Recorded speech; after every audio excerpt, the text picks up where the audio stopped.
निवडणुकीच्या अनुषंगाने महाविकास आघाडीच्या बूथ प्रमुखांची बैठक या ठिकाणी आयोजित करण्यात आलेली आहे। या बैठकीला सभेचं स्वरूप आलेलं आहे।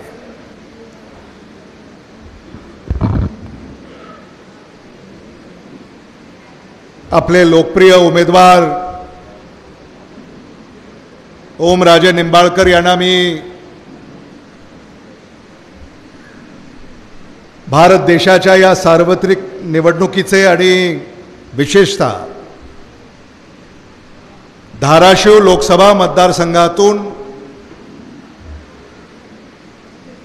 शिवसेना उद्धव बाळासाहेब ठाकरे या पक्षाची उमेदवारी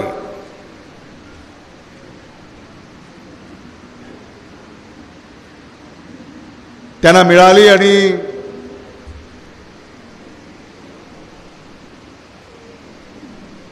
आपल्या आशीर्वादाने त्यांनी काही महिन्यापासून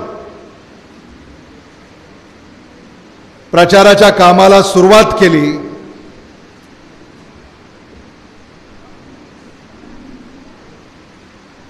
आणि आज या प्रचारातली आघाडी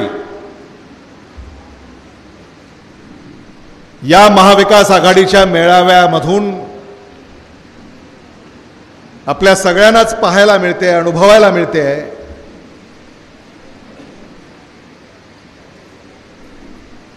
ओमराजे निंबाळकर हे विजयी झाले असं जर मी घोषित केलं तर ते अतिशयोक्तीचं होणार नाही।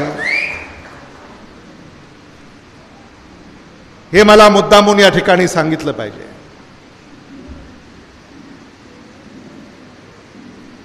उमेदवार शिवसेनेचे आहेत,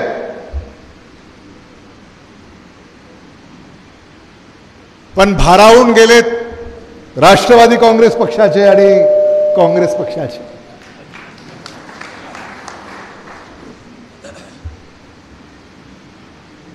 हा जो उत्साह तुमच्या मध्ये आम्हाला पाहायला मिळतोय हा क्वचितच इतरत्र आपल्याला पाहायला मिळतो। संजय शेटे यांनी सांगितलं की ही जनसभा नाही आहे, ही महाविकास आघाडीच्या कार्यकर्त्यांची बैठक आहे। आणि अशाच बैठका धाराशिव आणि लातूर इथेच नव्हे तर महाराष्ट्रभर झाल्या पाहिजेत।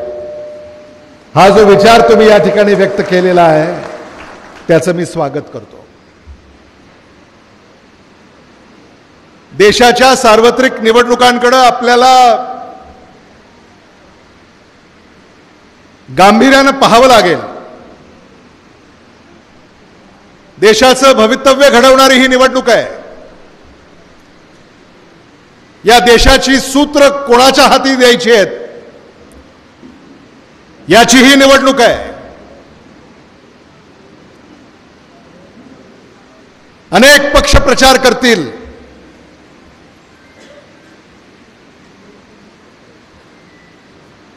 सत्ताधारी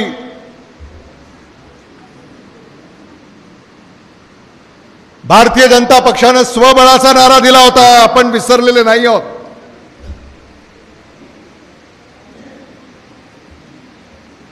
स्वबळावर भारतीय जनता पक्ष पुढे जाईल।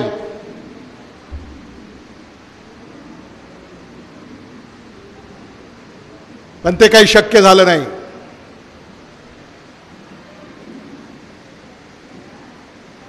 आणि म्हणून पक्ष फोडायचे,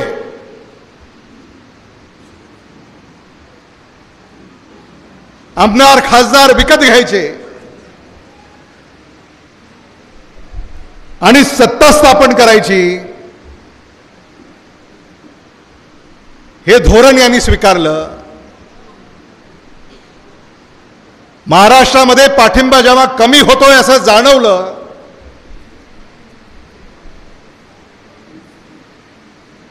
महाराष्ट्रामध्ये राजकारणाचा बाजार मांडला।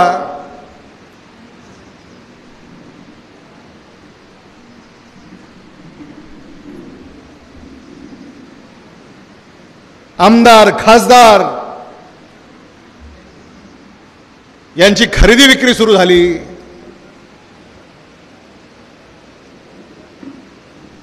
हे दुर्दैवी आहे। लोकशाहीचा गळा घोटण्याचं काम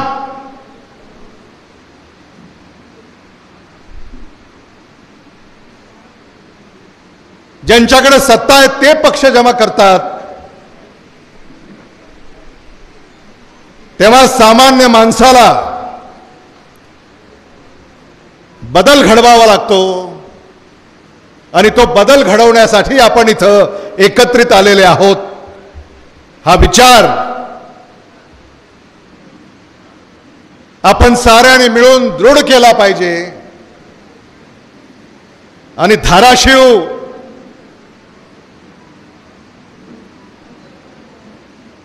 ही आई जगदंबेची मातृभूमी आहे, ही भूमी आहे।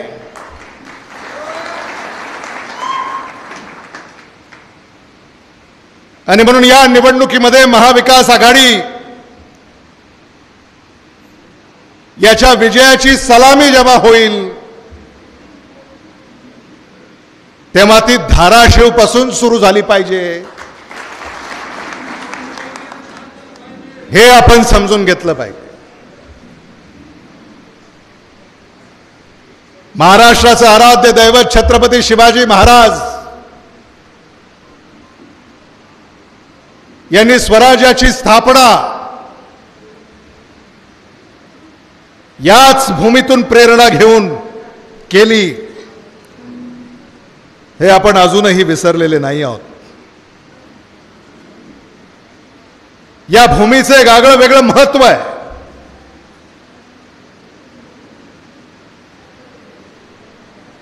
ही भूमी दिशा दर्शवणारी भूमी आहे।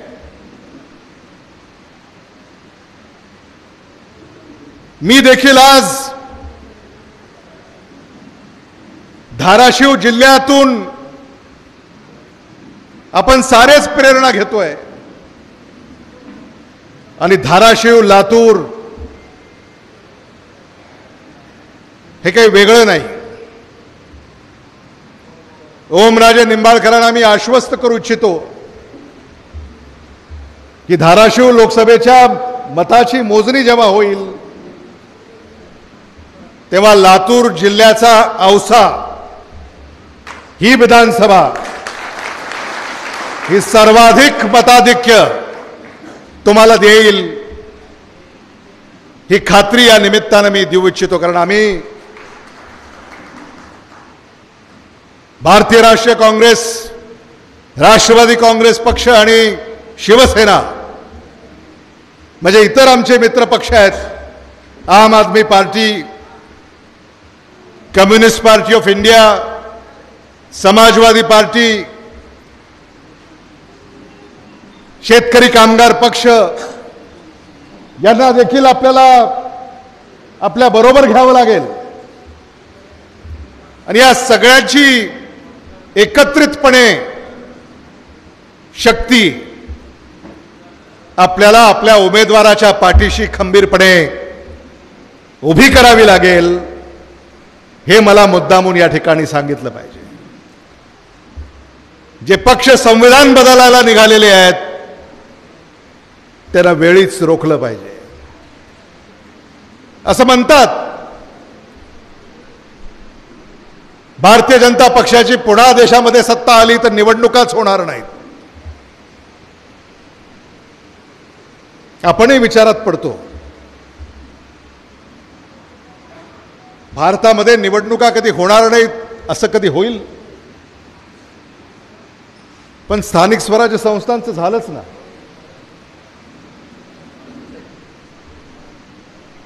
आज पंचायत समितीच्या निवडणुका नाहीत, जिल्हा परिषदेच्या निवडणुका नाहीत, नगरपंचायतीच्या निवडणुका नाहीत, नगरपालिकेच्या निवडणुका नाहीत, महानगरपालिकेच्या निवडणुका नाहीत। हेच सत्तेत आहेत का निवडणुका होत नाहीत? आणि जेव्हा स्थानिक स्वराज्य संस्थांच्या निवडणुका होऊ शकल्या नाहीत तर तेव्हा चीन आणि रशियासारखं भारतात सुद्धा होण्याची शक्यता नाकारता येत नाही. आणि म्हणून ही व्यवस्था बदलल्याशिवाय सामान्य माणसाला न्याय मिळेल असं मला वाटत नाही. ओमराजेंनी इथं आपले विचार मांडले, दिनकर माने यांनी इथं आपले विचार मांडले, श्रीशैल उडगे यांनी आपले विचार मांडले, संजय शेटे यांनी आपले विचार मांडले, श्रीपती काकडे यांनी आपले विचार मांडले. यांनी आपल्याला आपल्या विचारातून हेच सांगितलं की ज्यांना आपण सत्तेमध्ये निवडून दिलं त्यांनी आपल्या भारतासाठी, महाराष्ट्रासाठी, लातूरसाठी, औशासाठी काय केलं.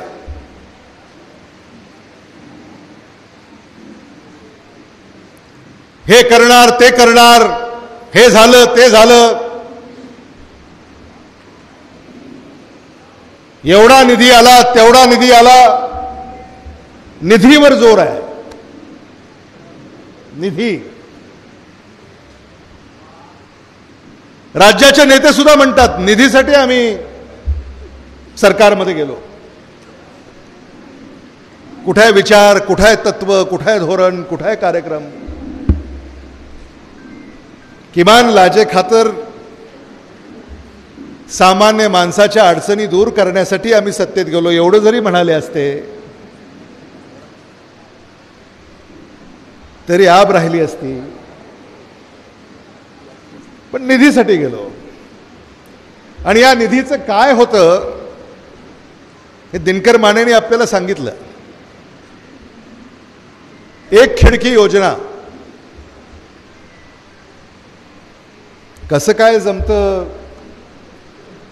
हे मला अजून तरी कळालेलं नाही. एक खिडकी योजना. भ्रष्टाचार एवढा वाढलाय, एवढा फोपावलाय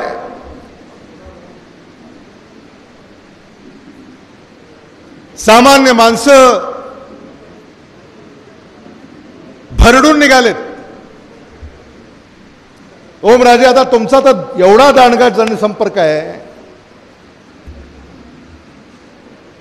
मी जेव्हा आमच्या काही सरपंचांशी चर्चा करत होतो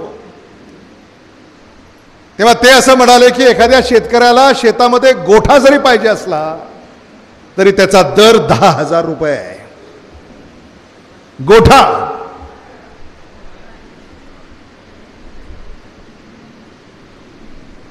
ट्रान्सफॉर्मर पाहिजे असलं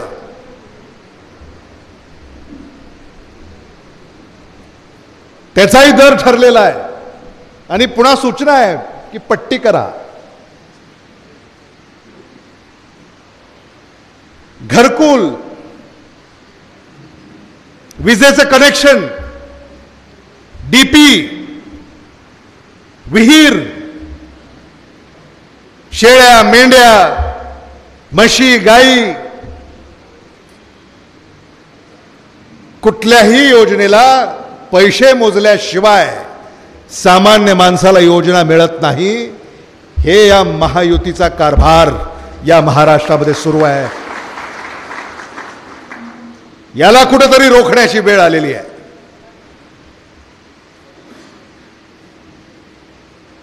आणि ही संस्कृती महायुतीनं या महाराष्ट्रामध्ये रुजू केलेली आहे.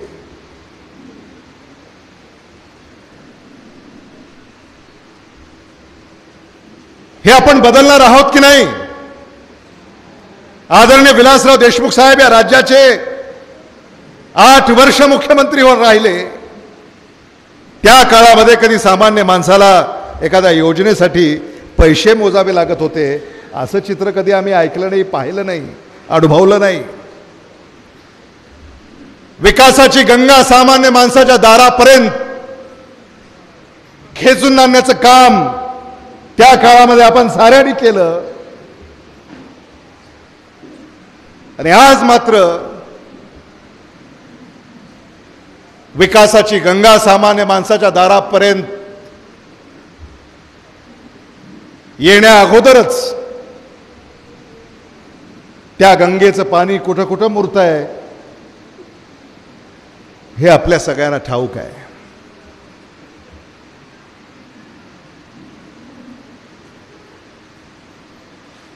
याची सुरुवात आपल्याला लोकसभेमधून करायची आहे. मराठवाड्यामध्ये आज महाविकास आघाडीची हवा आहे.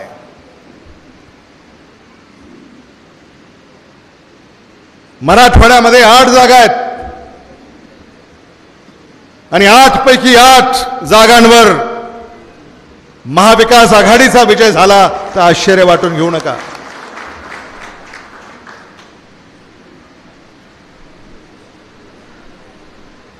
आरक्षणाचं राजकारण केलं.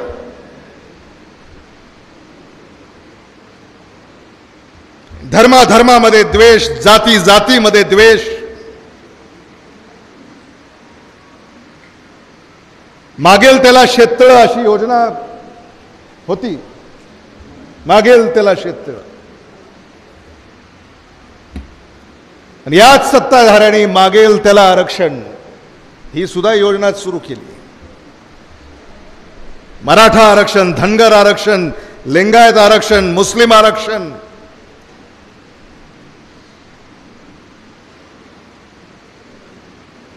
आश्वासनं दिली,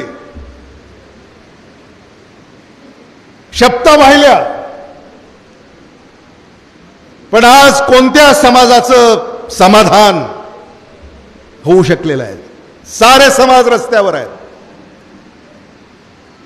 समाजाची दिशाभूल करण्याचं काम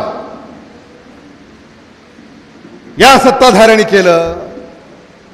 आणि या सत्ताधाऱ्यांना धडा शिकवण्याची वेळ आलेली आहे हे आपण समजून घेतलं पाहिजे. 2 कोटी नोकऱ्या वर्षाला देणार. उडगेताई 2 कोटी नोकऱ्या वर्षाला म्हणजे 10 वर्षामध्ये 20 कोटी नोकऱ्या.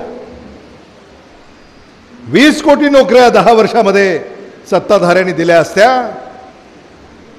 तर एकही बेकार या देशामध्ये राहिला नसता. पण तसं घडलं नाही.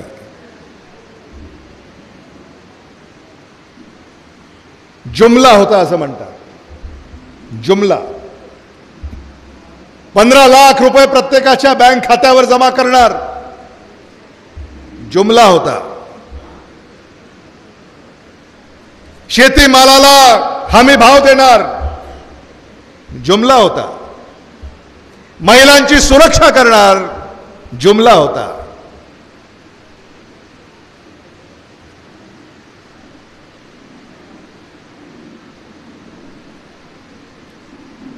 नुसते जुमले.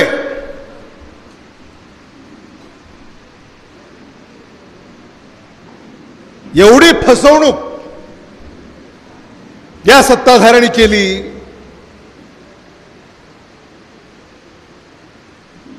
आता यांच्यापासून आपण सावध राहिलं पाहिजे.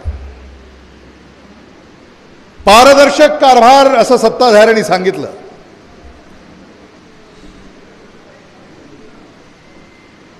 निवडणुका तरी पारदर्शक होतील असं आपल्याला वाटतं. किमान परमपूज्य डॉक्टर बाबासाहेब आंबेडकरांनी घटना तयार केली आणि त्या घटनेनुसार दर 5 वर्षाला निवडणुका घेणं हा कायदा आहे. त्या निवडणुका तरी पारदर्शक होतील, त्याला गालबोट लागणार नाही. पण तिथंही निवडणूक रोखे आणले आणि त्या निवडणुकांचं देखील बाजार मांडला. हे आपण सहन करणार आहोत का? हे आपल्याला पटतंय का? प्रत्येक कार्यकर्त्याचं आता महिनाभर हेच काम आहे मतदान होईपर्यंत की हे मुद्दे आपण मतदारांपर्यंत घेऊन गेलं पाहिजे.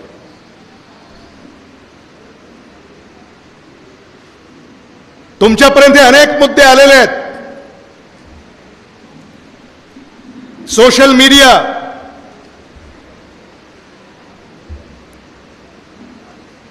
सोशल मीडियात ही माहिती तुमच्या फोनमध्ये येते आणि म्हणून आता ओमराजे यांच्यापेक्षा आणि माझ्यापेक्षा दिनकर मानेंना तुम्ही जरा फॉलो करा. तुमचा जो व्हॉट्सॲप आहे, आम्ही तर कसं आहे, आम्ही असं बघतो व्हॉट्सॲप असेल, मुलीचं लग्न करायचं असेल, शाळा पक्ष फोडले, सरकार पाडलं आणि आता हे महायुतीचं सरकार राज्यामध्ये सत्तेवर आहे. आज त्यांना उमेदवारही सापडत नाहीत. धाराशिवचंच उदाहरण घ्या.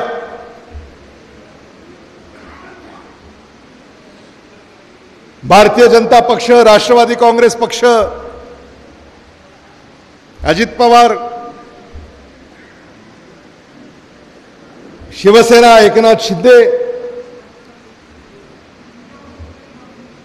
विचार नाही, आचार नाही, बैठकीतच बसून ठरवतात. म्हणजे आता आपण असं ठरवावं की ह्याला त्या पक्षात द्या, त्याला ह्या पक्षात घ्या, ही जागा त्याला सोडा, ती जागा तुम्ही घ्या, असंच चाललंय. म्हणजे नाशिकचंच उदाहरण घेतलं तर हेमंत गोडसे काही का असे ना सच्चा शिवसैनिक आपण असं म्हणू, त्या काळातला काय अवस्था आहे आज. भारतीय जनता पक्ष म्हणते ती जागा आम्हाला द्या, राष्ट्रवादी काँग्रेस पक्ष म्हणते ती जागा आम्हाला सोडा.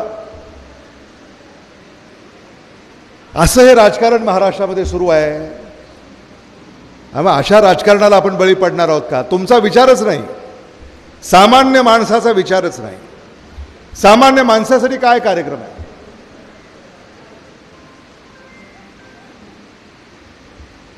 त्यामुळे याच्यापासनं आपल्याला सावध व्हावं लागेल आणि मतदारांना सावध करावं लागेल. मशाल हे ओमराजे यांचं चिन्ह आहे.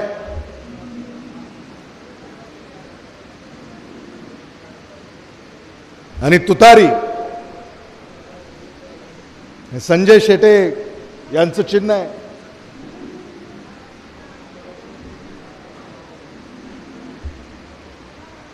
आमचं चिन्ह हात आहे. आणि आदरणीय विलासराव देशमुख साहेब असं नेहमी म्हणत असत की हात हा आपल्या नेहमी बरोबर असतो. म्हणजे असं निघताना असं कधी होत नाही की आपण घराबाहेर पडलो आणि हात घरी विसरला, असं साहेब म्हणायचे. तो सदैव आपल्या बरोबर असतो. आणि आता याच हातात घेऊन येई मशाल, हातात घेऊन येई मशाल, वाजूया विजयाची तुतारी.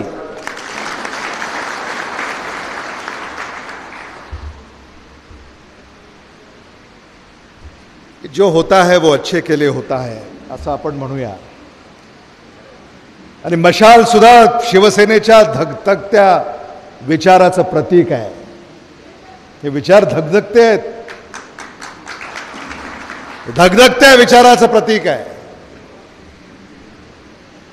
आणि ही मशाल धाराशिव लोकसभा मतदारसंघातल्या प्रत्येक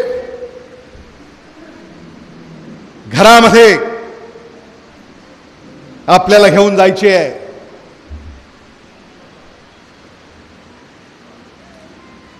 आणि विचारांची मशाल आपल्याला पेटवायची आहे.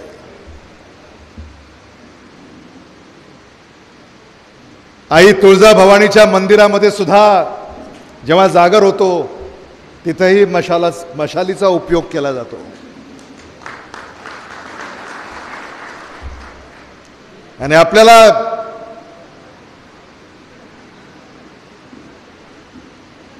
जनसामान्यामध्ये आता हा जागर करायचा आहे.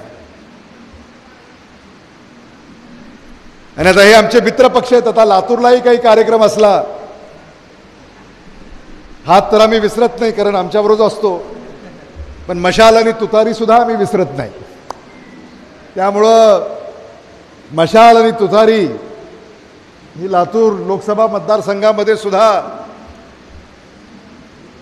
आम्ही सदैव आमच्याबरोबर आमचे मित्र पक्ष, त्याचे नेते, कार्यकर्ते, चिन्ह हे असतात. आणि हे जे ऐक्य इथं आम्हाला पाहायला मिळतं आहे तेच ऐक्य महाराष्ट्रभर हे आपल्याला पाहायला मिळतं आहे. आणि इथून आपण धाराशिवमधून सुरू करूया, औशातून सुरू करूया.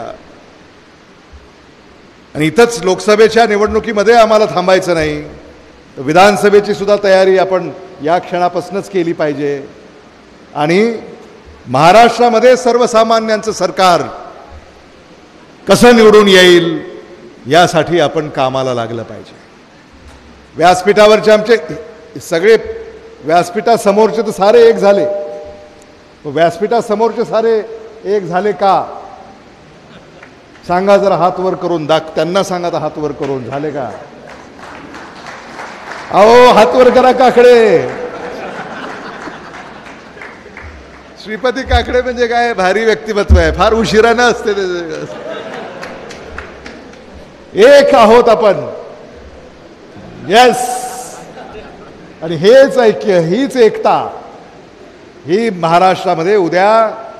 आता शेषराव पाटील तुमच्या शेजारी बसलेत, मग काय आता अडचण आहे? बघा, शेषराव पाटलांनी गुड दिलं म्हणजे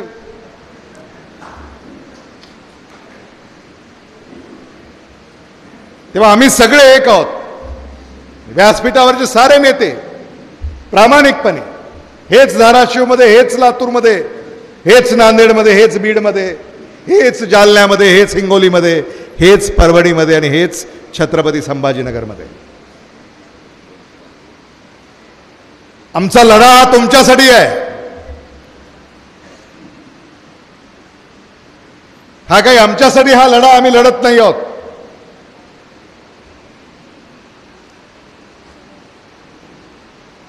ओमराजे यांच्याकडनं आपल्याला खूप अपेक्षा आहेत. भारतामध्ये इंडियाचं सरकार आल्यानंतर कुणास ठाऊक मंत्री व्हाल.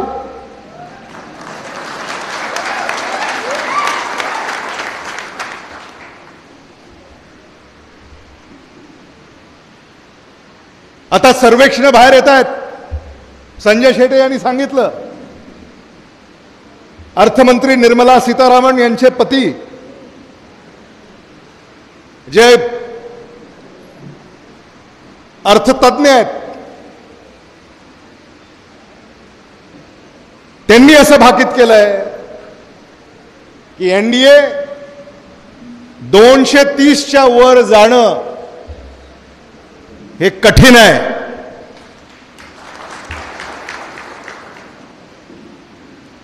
आणि असं जर घडलं तर इंडिया हे 280च्या घरामध्ये जाईल आणि इंडियाचं सरकार या भारतामध्ये सत्तेवर येईल. आणि म्हणून मग आपला उमेदवार हा खासदार झाला पाहिजे, ही खुणगाट आपण उराशी बाळगा. केंद्रातल्या योजना, राज्यातल्या योजना, सिंचनासाठी पैसे आपल्याला आणता येतील, शिक्षणासाठी पैसे आणता येतील, उद्योगासाठी पैसे आणता येतील, नद्या जोड प्रकल्पांसाठी आपल्याला पैसा आणता येईल. मराठवाडा वॉटर ग्रिड या योजनेला आपल्याला पैसा आणता येईल. केंद्रीय विद्यापीठं जी मराठवाड्यामध्ये फारशी आलेली नाहीत, आम्ही सांगितलं होतं खासदारांना, लातूरच्या एखादं केंद्रीय विद्यापीठ आणा लातूरला, वंदे भारत रेल्वे सुरू करा, IIT, IIM, एम्स काही नाही. केंद्रातली मराठवाड्यामध्ये 10 वर्षामध्ये म्हणावी तशी योजना झाली नाही. मराठवाडा कोच फॅक्टरी आली, पण दर 5 वर्षाला त्याचं काहीतरी ते उद्घाटन करतात. दर 5 वर्षाला.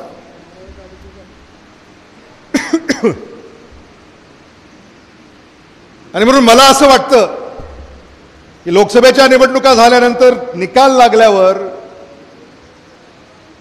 लातूरच्या आणि धाराशिवच्या खासदारांना म्हणजे डॉक्टर शिवाजी काळगे आणि ओमराजे निंबाळकरांनाच त्या फॅक्टरीत जाऊन ती कोच बाहेर काढावी लागेल. त्याच्याशिवाय ती काही कोच बाहेर निघेल असं मला वाटत नाही.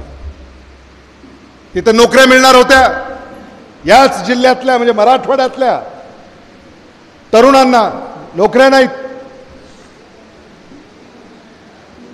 कुठल्या तरी परदेशी कंपनीला ते कंत्राट देऊन टाकलं आणि असंच चाललेलं आहे. म्हणजे राहुल गांधी जे नेहमी म्हणतात की धनदांडग्याला मदत करणं हेच भारतीय जनता पक्षाचं काम सध्या सुरू आहे, ते सत्य आहे. कारण लातूरचं उदाहरण आपल्या डोळ्यासमोर आहे. हे चित्र आपल्याला बदलायचं आहे. केंद्र सरकार, राज्य सरकार याच्या भविष्यामध्ये माध्यमातून आपल्याला उद्योग हे धाराशिव लातूरला खेचून आणावे लागतील. उद्योग ते आले आदरणीय विलासराव देशमुख साहेबांच्या काळातच, त्याच्यानंतर काही उद्योग उभे राहिले नाहीत. आणि मग हे प्रयत्न आम्ही करू. औशामध्ये सुद्धा औद्योगिक वसाहत होते असं मी ऐकलं. त्याचं काम कुठपर्यंत आलंय मला माहिती नाही.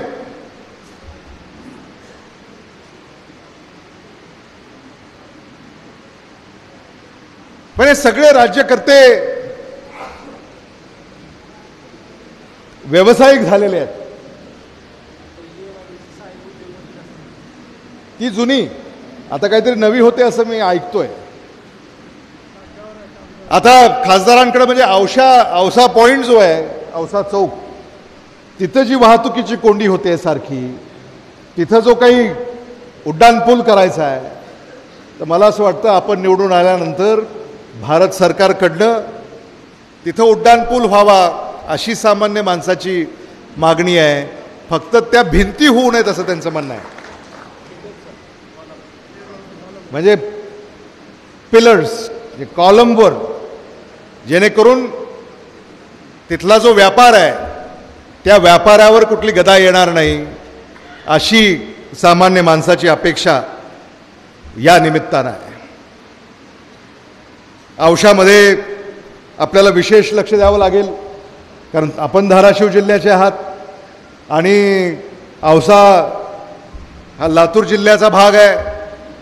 आणि म्हणून जेव्हा धाराशिव जिल्ह्याचा आपण विकास कराल लोकप्रतिनिधी म्हणून, तेव्हा झुकतं माप हे औशाला आपण द्यावं अशी एक विनंती या निमित्तानं मी करणार आहे. आणि खरं म्हणजे ओमराजे यांचा लातूर जिल्ह्याच्या समाजकारणासाठी, राजकारणासाठी, सामाजिक एकतेसाठी सुद्धा आम्ही उपयोग करून घेत असतो. मी पालकमंत्री असताना अनेक जिल्हा नियोजन मंडळाच्या बैठकांमध्ये एकत्रित काम करण्याचा योग आम्हाला आला आणि नेहमी त्यांनी सहकार्याची भूमिका त्या ठिकाणी स्वीकारली आणि अनेक मुद्दे, अनेक शिफारशी त्यांनी त्या बैठकांमध्ये केल्या.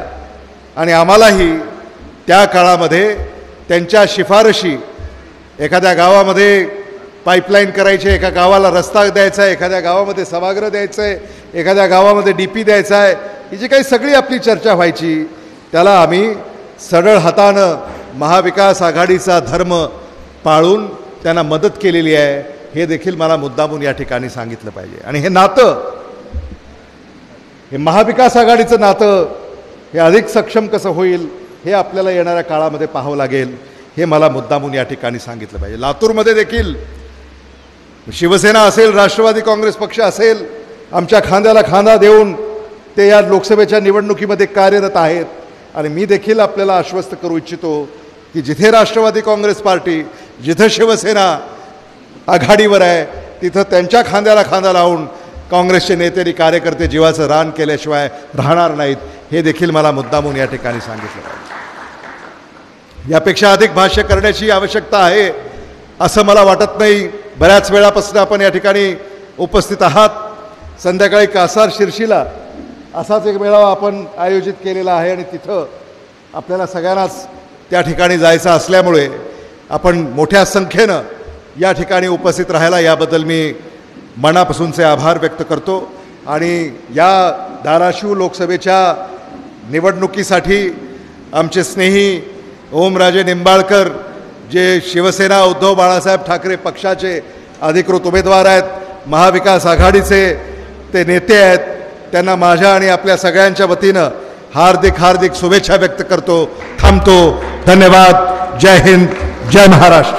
धन्यवाद भैया.